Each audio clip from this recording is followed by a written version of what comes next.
الحمد لله الذي هدانا سواء الطريق وجعل لنا التوفيق خير رفيق وعلى آله وصحبه أجمعين. أعوذ بالله من الشيطان الرجيم. بسم الله الرحمن الرحيم. ومن آياته خلق لكم من أنفسكم أزواجا لتسكنوا إليها.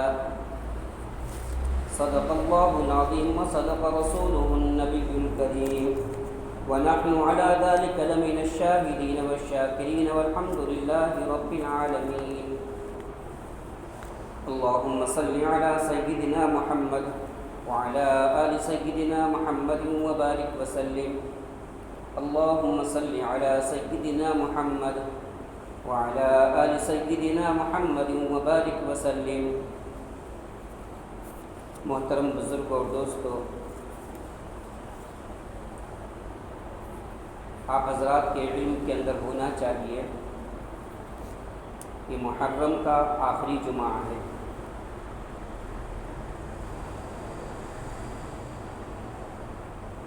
محرم کے مہینے کے اندر جہاں بہت سارے واقعات رونما پذیر ہوئے، وہیں پر میرے اور آپ کے آقا جناب محمد رسول اللہ صلی اللہ علیہ وسلم کی سب سے لاڈلی بیٹی، سب سے چہیتی بیٹی حضرت فاطمہ رضی اللہ تعالی عنہا کا نکاح ہوا.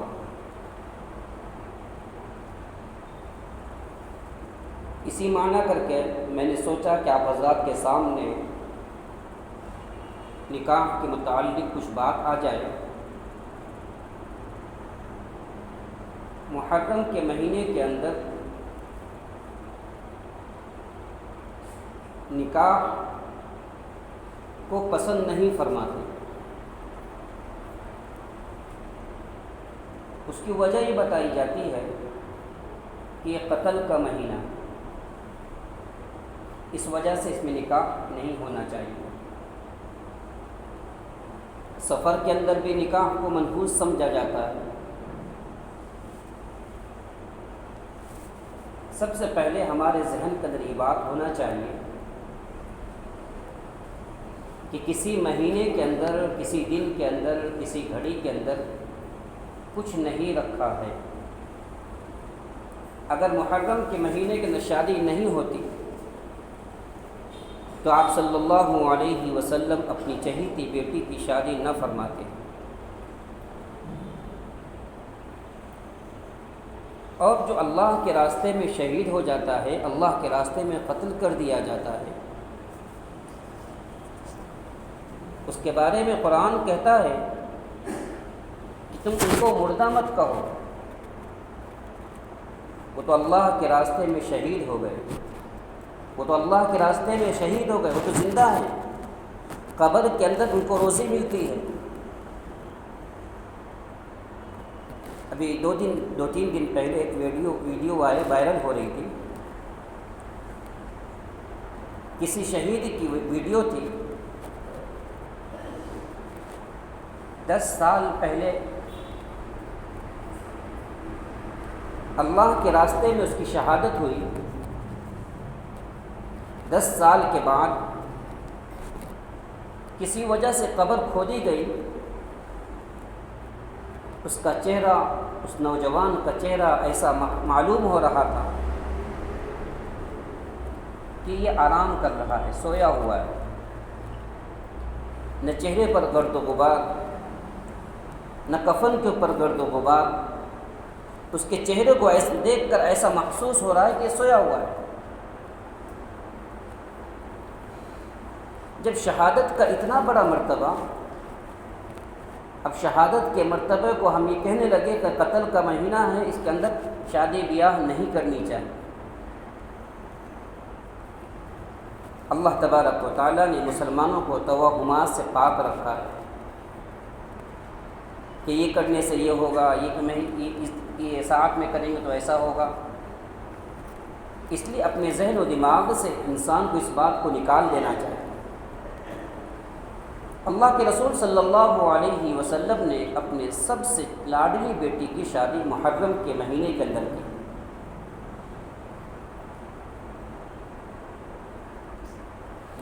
جب حضرت فاطمہ رضی اللہ تعالی عنہ کا شادی کرنے کا ارادہ کیا تو آپ صلی اللہ علیہ وسلم کے پاس بہت سارے رشتے آئے، لیکن آپ نے ہر رشتے کے اندر خاموشی اختیار کی، کوئی جواب نہیں دیا۔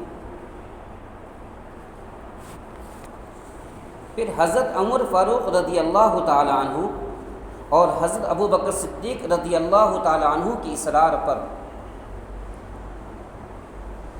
حضرت علی رضی اللہ تعالی عنہ کو انہوں نے اصرار کیا کہ آپ نکاح کا پیغام دیں۔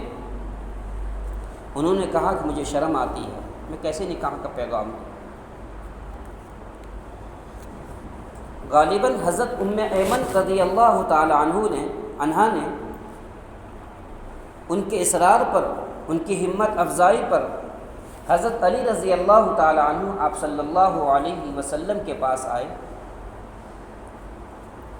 اور آنے کے بعد کہا کہ اللہ کے رسول صلی اللہ علیہ وسلم،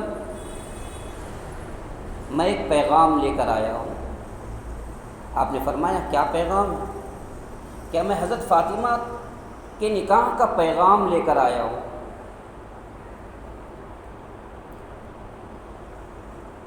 یعنی میں حضرت فاطمہ سے شادی کرنا چاہتا ہوں، آپ میری شادی کرا دیجیے۔ اندازہ لگائیے وہ معاشرہ کتنا پاک معاشرہ ہوگا کہ حضرت علی رضی اللہ تعالیٰ عنہ نکاح کا پیغام لے کر جا رہے ہیں، لیکن آپ نے اس کو معیوب نہیں سمجھا۔ جیسے ہی نکاح کا پیغام دیا آپ نے کہا اہلا و سہلا، مرحبا، خوش آمدید۔ آپ نے میرے دل کی بات کہہ دی۔ اور پھر آپ صلی اللہ علیہ وسلم نے اپنے صحابہ کو بلایا اور بلانے کے بعد آپ نے خوشی کا اظہار کیا۔ آج کا اگر معاشرہ ہوتا، کوئی بندہ اگر کسی کے گھر میں چلا جائے اور جا کر کہے کہ میں آپ کی بیٹی سے نکاح کا پیغام لے کر آیا ہوں، اس کی وہیں پر اچھی طرح مرمت ہو جائے گی۔ اس کو ہم خدا کا اچھا نہیں سمجھتے۔ اس سے ہمیں یہ سبق ملتا ہے کہ آج اس ٹیکنالوجی کے دور کے اندر، سوشل میڈیا کے دور کے اندر، آج بھی بہت سارے باپ ایسے ہیں کہ اگر بیٹی نے اپنا اظہار کر دیا کہ میں فلاں سے شادی کرنا چاہتی ہوں، یا بیٹے نے اظہار کر دیا میں فلاں سے شادی کرنا چاہتا ہوں، تو ماں باپ بیٹے اور بیٹی کے اندر رکاوٹ بن جاتے ہیں۔ اللہ کا شکر ادا کرنا چاہیے، اگر ہماری بیٹی نے کسی مسلم لڑکے کا انتخاب کیا، ہمارے بیٹے نے کسی مسلم بیٹی کا انتخاب کیا، تو ہر ماں باپ کو چاہیے خوشی کے ساتھ اس کو قبول کرے، اپنی بیٹی کی فرما برداری کرے، اپنی بیٹی کے دل جوئی کرے۔ جب حضرت عمر فاروق آپ صلی اللہ علیہ وسلم نے حضرت علی سے پوچھا، علی تم نکاح کرنے کے واسطے تو آ گئے، تمہارے پاس سامان کیا ہے، تم کیسے نکاح کرو گے؟ حضرت علی رضی اللہ تعالی عنہ نے فرمایا، اے اللہ کے رسول صلی اللہ علیہ وسلم، میرے پاس فی الحال کچھ نہیں ہے، صرف ایک گھوڑا ہے اور ایک زرہ ہے۔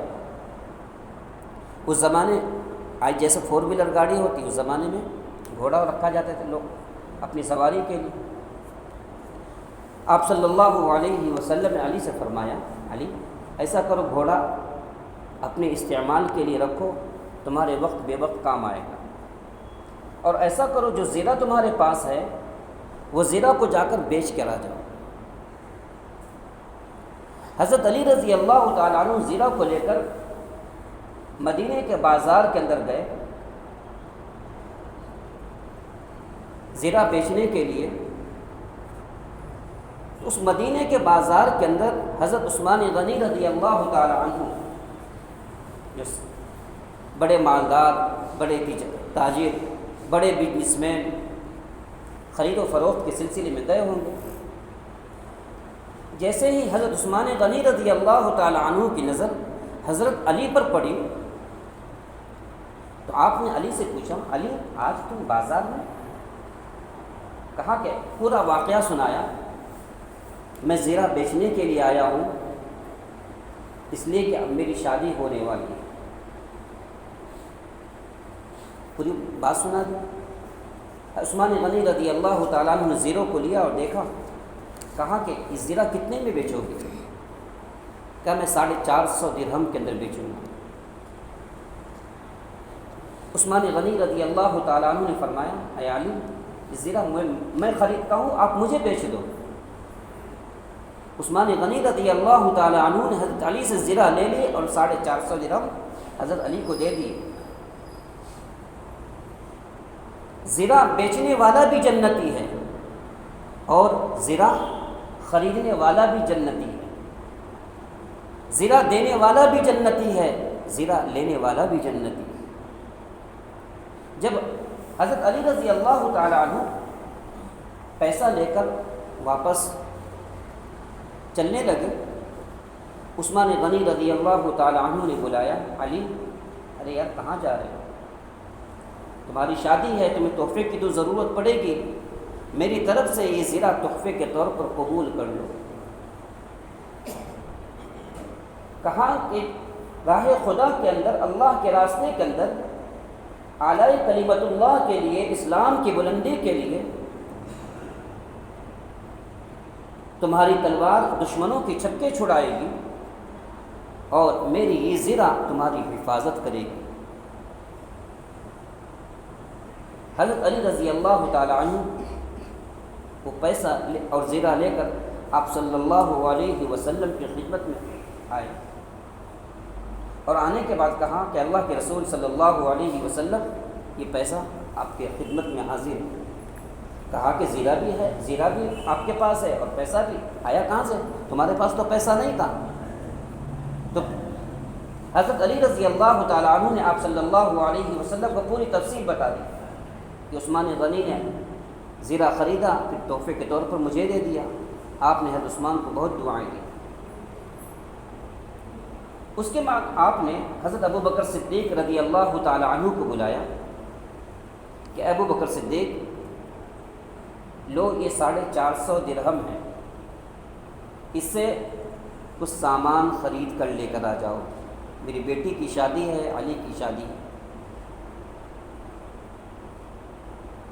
اب اندازہ لگائیے، آپ صلی اللہ علیہ وسلم اپنی چہیتی بیٹی کی شادی کے لیے خود جا کر سامان خرید سکتے تھے، لیکن نہیں، آپ نے حضرت ابو بکر کو اس کام کے اوپر مامور کر دیا کہ جاؤ تم خرید کر لے کر آ جاؤ۔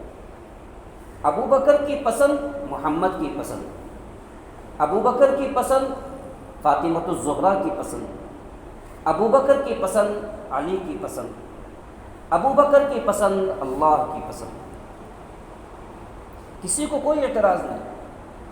حضرت ابو بکر صدیق رضی اللہ تعالی عنہ گئے، کچھ سامان خرید کر لے کر آ گئے۔ کیا سامان تھا؟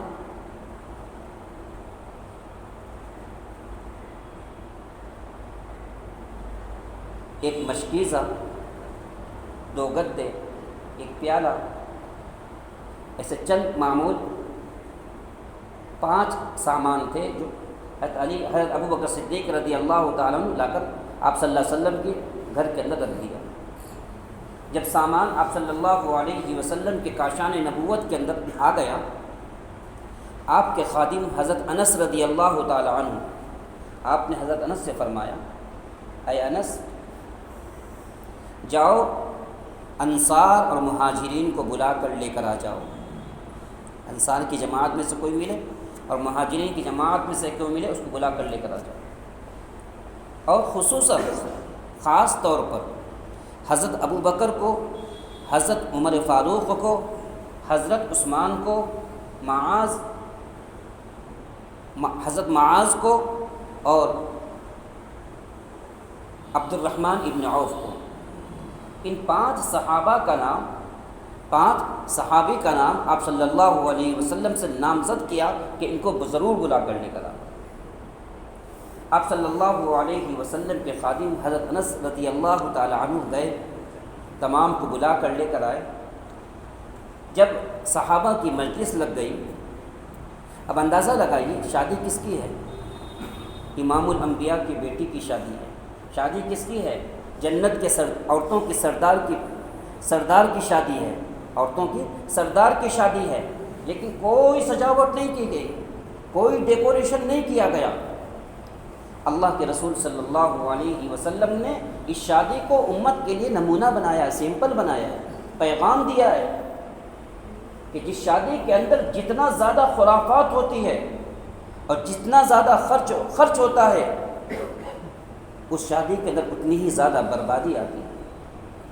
آپ صلی اللہ علیہ وسلم نے فرمایا ان اعظم النکاح برکہ ایسرها مؤونہ، سب سے زیادہ برکت والا نکاح، سب سے زیادہ برکت والا نکاح وہ نکاح ہوتا ہے جس کے اندر کم خرچہ ہو۔ اس سے ہمیں سبق ملتا ہے دوستو، اپنے نکاحوں کے اندر سادگی کو اختیار کرنا چاہیے۔ اللہ کے رسول صلی اللہ علیہ وسلم نے اپنی بیٹی حضرت فاطمہ رضی اللہ تعالی عنہ کا نکاح پڑھایا، خطبہ پڑھایا، اور خطبے کے بعد حضرت علی سے فرمایا علی میں فاطمہ بنت محمد کو 400 مسقال درہم کے بدلے، جو آج کی قیمت کے حساب سے 1 لاکھ یا 1.25 لاکھ روپے ہوتا ہے، 1 لاکھ یا 1.25 لاکھ جس کو مہر فاطمی کہا جاتا ہے، اس کے بدلے میں نے اپنی بیٹی کا نکاح تم سے کر دیا۔ اور اس کے بعد آپ صلی اللہ علیہ وسلم نے مبارکبادی دی۔ کیا دیا؟ مبارکبادی۔ ایک روایت میں جمعکم اللہ کا لفظ بھی آیا ہے، اور ایک میں فرمایا بارک اللہ لک وبارک علیکما وجمع بینکما فی خیر، اللہ آپ دونوں کے اندر برکت عطا فرمائے، اللہ آپ دونوں کے اندر پیار اور محبت عطا فرمائے۔ اور آپ صلی اللہ علیہ وسلم نے اپنی بیٹی کی شادی اس طریقے سے کی، کوئی فضول خرچی نہیں، کوئی رسم و رواج نہیں۔ جب امت کے اندر شادی کو سنت کے مطابق کرنے کا رواج ہوگا، امت کے اندر شادی کو سنت کے مطابق کرنے کا رواج ہوگا، زنا اتنا ہی زیادہ مشکل ہو جائے گا۔ جب شادی کو مشکل بنایا جائے گا تو زنا اتنا ہی زیادہ آسان ہو جائے گا۔ اس لیے دوستو، اللہ کے رسول صلی اللہ علیہ وسلم کی شادی کے اندر جب حضرت علی رضی اللہ تعالیٰ عنہ دلہا بن کر آ رہے ہیں، کون بن کر؟ دلہا بن کر آ رہے ہیں، آپ کے پاس کچھ نہیں ہے، پرانا کپڑا ہے، لیکن آپ صلی اللہ علیہ وسلم کے مجلس میں دلہا بن کر آ رہے ہیں۔ کپڑا تو پرانا ہے لیکن یقین مضبوط ہے، کپڑا تو پرانا ہے لیکن ایمان مضبوط ہے، کپڑا تو پرانا ہے لیکن اللہ سے محبت مضبوط ہے۔ اگر ہم شادیوں کے اندر اچھے کپڑے استعمال کرنا شروع کر دیں، فضول خرچیاں کرنا شروع کر دیں، اور ہمارے اندر کچھ ہے ہی نہیں، تو بتاؤ یہ تمام کی تمام فضول خرچی کا وبال کس کے اوپر ہو؟ اس لیے آج ضرورت ہے اس بات کی کہ ہمیں شادی سادگی کے ساتھ کرنا چاہیے۔ جس شادی کے اندر جتنی زیادہ سادگی ہوتی ہے، اللہ تبارک و تعالیٰ اس شادی کے اندر اتنی ہی زیادہ برکت عطا فرماتے ہیں۔ شادی سے پہلے انسان کن وجہوں سے شادی کرتا ہے؟ آپ صلی اللہ علیہ وسلم نے فرمایا انسان 4 چیزوں کو دیکھ کر شادی کرتا ہے۔ تنکح المرأة لأربع ولجمالها ولحسبها ولمالها ولدینها فاظفر بذات الدین۔ 4 چیزوں کی وجہ سے شادی کی جاتا ہے، یا تو انسان خوبصورتی دیکھتا ہے، یا انسان مالداری دیکھتا ہے، یا انسان خاندان دیکھتا ہے۔ لیکن آپ صلی اللہ علیہ وسلم نے فرمایا نہ تمہیں خوبصورتی دیکھنا ہے، نہ تمہیں مالداری دیکھنا ہے، نہ تمہیں خاندان دیکھنا ہے، تمہیں دیکھنا ہے دینداری کو دیکھنا ہے کہ لڑکی کے اندر کتنی دینداری ہے، لڑکے کے اندر کتنی دینداری ہے۔ آج لڑکی کی دینداری ہر ایک دیکھتا ہے، لیکن لڑکا نماز پڑھتا ہے کہ نہیں پڑھتا، لڑکا قرآن کریم کی پابندی کرتا ہے کہ نہیں کرتا، اس کو نہیں دیکھا جاتا۔ لڑکی کی چھوٹی سی غلطی بہت بڑی نظر آنے لگتی ہے، اور لڑکے کی غلطی انسان کو کچھ معلوم نہیں ہوتی۔ اسی لیے اگر شوہر بدچلن ہے تو عورتوں کو سمجھایا جاتا ہے صبر کرو، کرنا بھی چاہیے، لیکن عورت سے اگر کوئی غلطی ہو جائے، آج کے حساب سے اگر عورت سے کوئی غلطی ہو جائے تو فوراً انسان طلاق تک کی نوبت تک پہنچ جاتا ہے۔ خود نماز نہیں پڑھتا، خود شریعت کی پابندی نہیں کرتا، لیکن اگر عورت سے تھوڑی سی غلطی ہو گئی تو طلاق تک کی نوبت تک پہنچ جاتا ہے۔ اس لیے دوستو، نکاح ہمارے اندر جتنا سادگی کے ساتھ ہم کریں گے، اللہ تبارک و تعالیٰ اس نکاح کے اندر اتنی زیادہ برکت عطا فرمائیں گے۔ جناب محمد رسول اللہ صلی اللہ علیہ وسلم کے صحابی ہے حضرت انس، جس کو شامی کے اندر نقل کیا گیا ہے۔ آپ صلی اللہ علیہ وسلم نے فرمایا، اگر کسی نے شادی اس بنا پر کی، کسی نے شادی عورت سے شادی اس بنا پر کی، اس کے مالداری کی وجہ سے اللہ اس کے سامنے فقر کے دروازے کھول دے گا۔ جس نے اگر کسی عورت سے شادی اس بنا پر کی، اس کے خاندان کی وجہ سے، تاکہ جیسے لڑکی کی عزت ہے ویسے مجھے بھی عزت مل جائے، اللہ تبارک و تعالی ذلت کے دروازے کھولے گا، ذلت کے راستے ہموار کر دے گا۔ اور جس نے اگر کسی نے شادی عورت سے اس بنا پر کی تاکہ میری آنکھ کی حفاظت ہو جائے، میرے نفس کی حفاظت ہو جائے، میرے دل و دماغ کی حفاظت ہو جائے، میں غلط راستے کی طرف جانے سے بچ جاؤں، اللہ تبارک و تعالی، آپ صلی اللہ علیہ وسلم نے فرمایا، اللہ رحمت کے اور برکت کے دروازے کھول دے گا۔ آج ہم اندازہ لگائیں، ہم شادی مال کی بنا پر کرتے ہیں، خاندان کی بنا پر کرتے ہیں، یا حسب و نسب کی بنا پر کرتے ہیں، یا ہم دینداری کی بنا پر شادی کرتے ہیں۔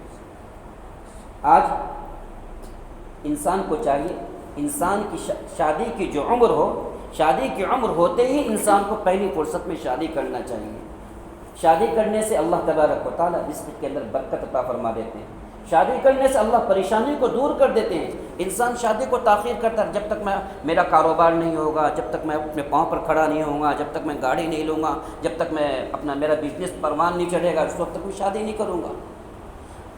دوستو، شادی نہ کرے گا، شادی نہیں کرے گا، لیکن ہزار گناہ کے کام کرے گا، ہزار غلطیاں کرے گا۔ اگر بیٹا غلطی کرتا ہے یا بیٹی غلطی کرتی ہے، اس کا پورا گناہ ماں باپ کے سر پر آتا ہے۔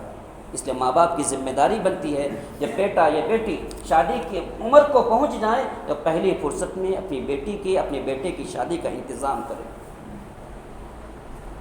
اور اس کے لیے انسان کو دعا بھی کرنا چاہیے، اللہ سے مانگنا بھی چاہیے۔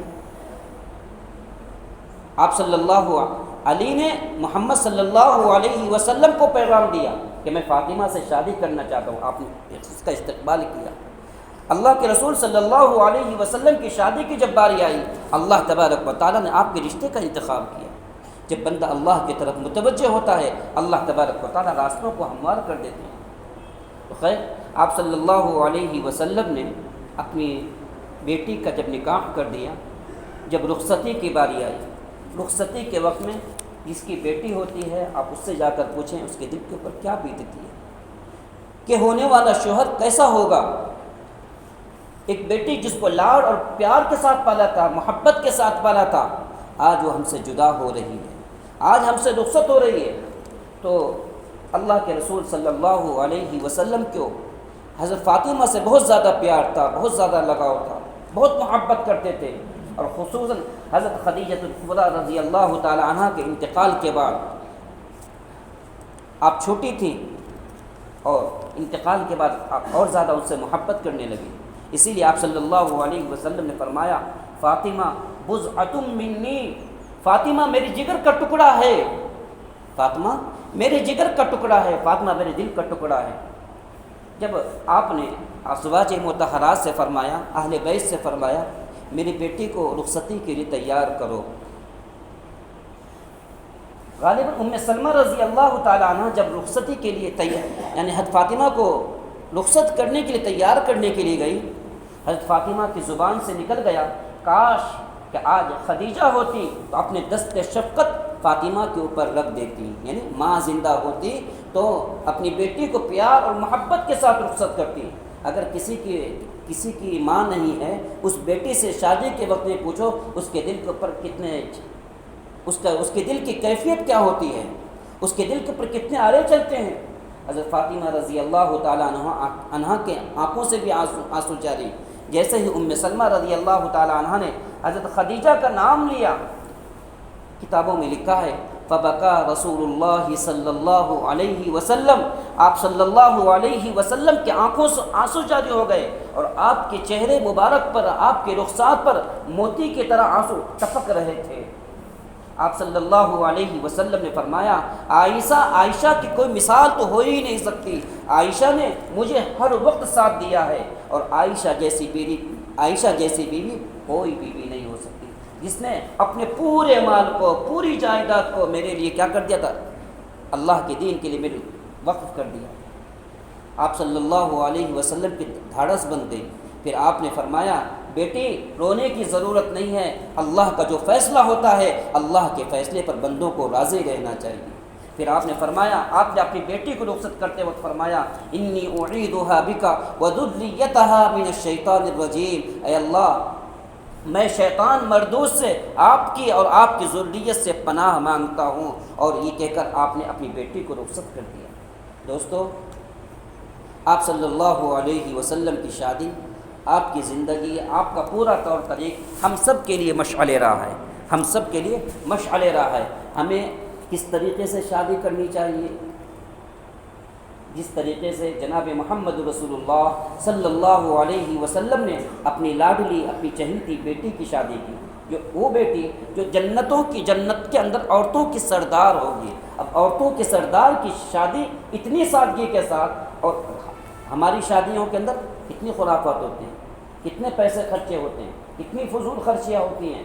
دوستو، آج ضرورت ہے اس بات کی، مسلمان اپنی جائیداد کو، اپنے مال کو بیجا اسراف خرچ کرنے سے بچائے۔ میں نے اس سے پہلے بھی کہا تھا، انسان کو اللہ تبارک و تعالیٰ نے جو مال دیا ہے، انسان اس مال کا مالک نہیں ہے، انسان اس مال کا محافظ ہے، انسان اس مال کا محافظ ہے۔ اللہ تبارک و تعالیٰ نے مال دیا، اس کا مطلب یہ نہیں ہم جہاں چاہیں خرچہ کرنا شروع کر دیں، نہیں، ہم مال کے محافظ ہیں۔ مال اللہ تبارک و تعالیٰ اس مال کے بارے میں کل قیامت کے دن پوچھے گا، اس لیے ہمیں اپنی شادی سادگی کے ساتھ کرنا چاہیے، ہمیں شریعت اور سنت کے مطابق زندگی گزارنا چاہیے، اسی کے اندر ہماری کامیابی ہے، اسی کے اندر ہماری کامیابی ہے۔ اس لیے دوستو، اللہ تبارک و تعالیٰ سے دعا فرمائیں، اللہ تبارک و تعالیٰ ہم سب کو شریعت اور سنت کے مطابق زندگی گزارنے کی توفیق عطا فرمائے۔ ہما علینا الا البلاغ۔